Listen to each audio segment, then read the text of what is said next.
세상의 모든 노이즈를 경유하려는 듯이 쉐넌 정보시. 무얼 준비하는 사람처럼 매일 아침 신문을 열며 하루를 시작한다. 하지만 이 의식은 무용지물과 같은 것인데, 왜냐하면 밤사이 지구촌 구석구석에서 발생한 일들을 언제나 아무 준비 없이 맞이하는 일이기 때문이다.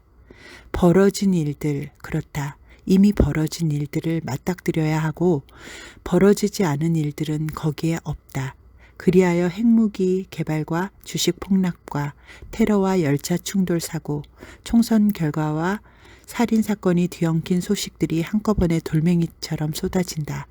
예상치 못한 일들에서 충격적인 일들로 연속해서 건너뛴다. 그러다 신문을 접고 하루 일을 보러 나선다. 신문을 가로 세로로 두세 번 접어 던져놓는 것은 그 안에 담긴 온통 기다랗고 흉포하고 고분고분하지 않은 사건들을 대충 구기고 접어서 빠져나오지 못하게 하는 것과 같다. 접는 순간 벌써 다 잊었다. 생활이라는 것이 그러하다. 사건 하나하나가 파편처럼 박혀들어도 도대체 무엇인지 잘 모른다.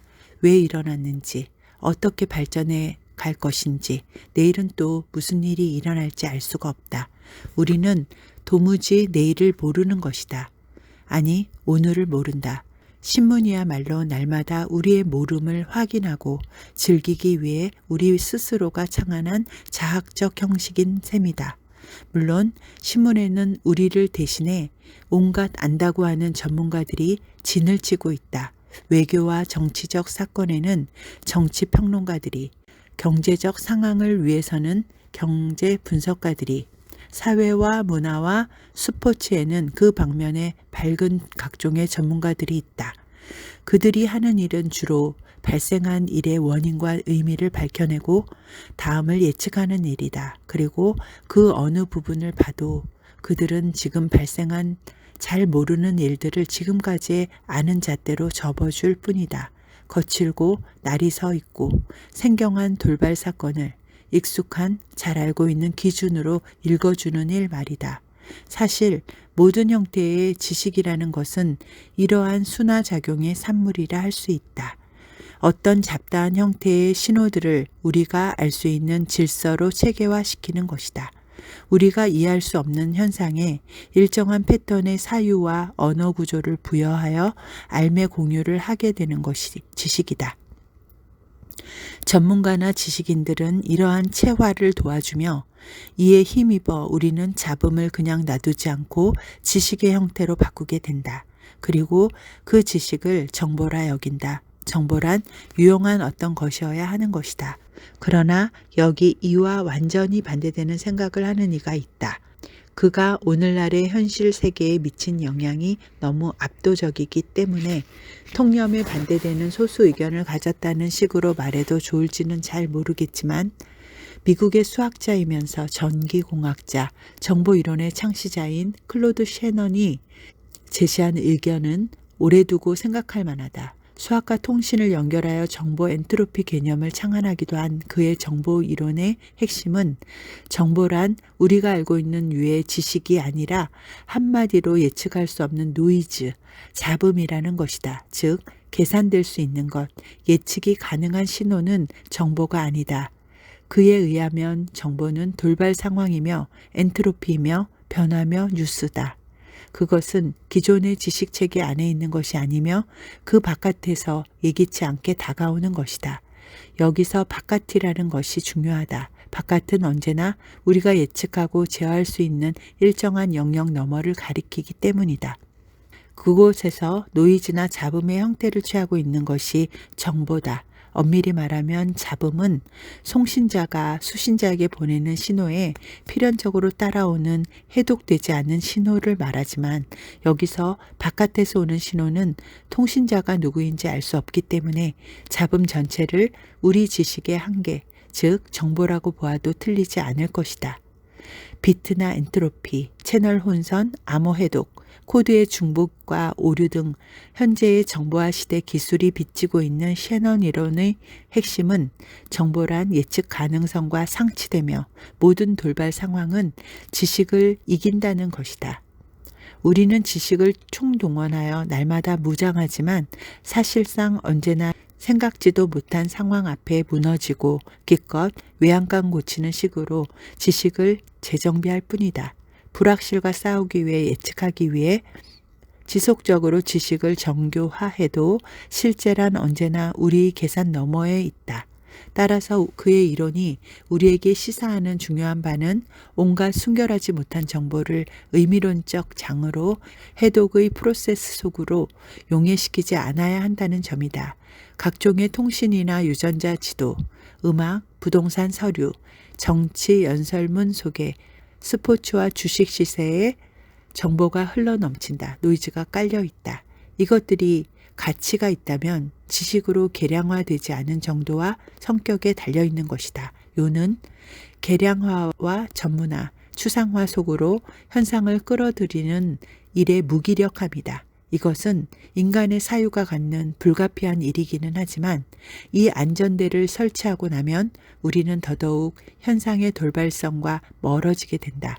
인간은 생각하는 동물이지만 사실은 생각 속으로 들어서면 안 되는 것이다. 생각을 방어하는 일은 생각의 요새를 키우는 것이 아니라 생각을 무장해제시키는 일이다. 질비하고 너절한 세속의 피상적 노이즈와 혼음하는 때만이 우리는 삶을 놓치지 않을 수 있다. 알 수 없는 삶에 막연히 다 있을 수 있다. 시가 의미론적, 상징적, 표현적 수위를 만족시키고 어루만져주는 지식체계의 일환이었던 시절은 어느새 지나가 버린 듯하다. 따질 것도 없이 모든 형태의 담론이나 기호체계가 셰넌적 정보를 기본적으로 담재하게 마련이라면 시에서의 정보란 어떤 것일까? 그리고 그러한 것들이 차츰 지식으로 유형화되어가는 폐쇄회로의 성향을 띠게 된다고 할 때 시는 어떻게 계속 외부로부터 침입적인 정보를 가능하게 하는 장소이면서 잡음의 일환일 수 있을까? 물론 시가 애초에 정보와 무관한 듯이 보이는 것은 정보를 의미 있는 지식체계의 일부라고 기계적으로 산정하고 있기 때문이다. 시는 그러한 유용한 지식은 주지 않는다. 그런 의미에서라면 시는 아무것도 주지 않는다. 그러나 셰넌적 의미의 의외성, 엔트로피를 정보라 한다면 어떤가? 시는 다른 어떠한 것보다 정보 그 자체라 할 수 있지 않은가? 시는 도무지 현실적으로 쓸모 있다는 것들과는 거리가 있고 솔직히 말해 뭔가 못 알아먹겠는 잡음 비슷하니 말이다. 하물칸에 일렉기타를 한 10,000대쯤 싣고 가는 세상에서 가장 길고 무거운 마음, 그 속을 누가 알겠냐마는 철로만은 알지. 짓밟힌 몸길이의 짓밟힌 시간으로 나눠 기차가 절망하기 시작한 지점에서부터 자기 합리화에 성공하는 지점까지 걸린 속도를 계산해내며 자기를 발끝에서 머리끝까지 짓밟고 가는 기차의 무게를 참고 견디지. 기차가 아무리 짓밟고 가도 손가락도 발가락도 잘리지 않는 건 손가락도 발가락도 아무것도 없어서. 손가락을 잃은 기타리스트는 알지. 흉측한 음악을 만들 바에야 약을 먹고 죽는 게 낫다는 걸. 발가락이 없는 애벌레는 알지. 발가락이 없으면 기어서라도 가고 싶은 곳엔 가고 봐야 한다는 걸. 말하자면 비시각적 음표들의 시각적 극대화. 그러나 약은 치료하기도 하는 것.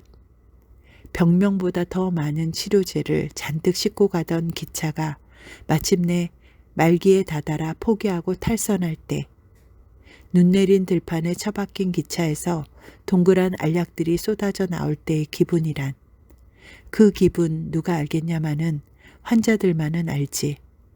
환자들은 꿈속에서 거기까지 걸어가 그 약을 모두 주워 먹은 다음 날 아침 병실에서 깨어나 기차의 차가운 몸을 이해하지.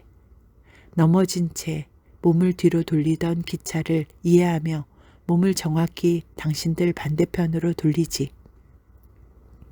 현실 도피는 없어. 현실의 최대화만이 있을 뿐. 오늘 밤 그들의 기도가 기차처럼 길어져 결국 지구를 몇 바퀴씩이나 돈 기도들의 속도가 기차를 조금씩 허공에 뜨게 해 마침내 이륙한 기차를 바라보며 철로가 난생 처음으로 편안해질 수 있다는 희망을 품자마자 기차는 곤두박질치고 지진처럼 지축이 흔들려 복부를 강타당한 남자처럼 철로가 신물을 토할 때 신물 위로 기타가 쏟아지는 기분. 그 기분은 누가 알까?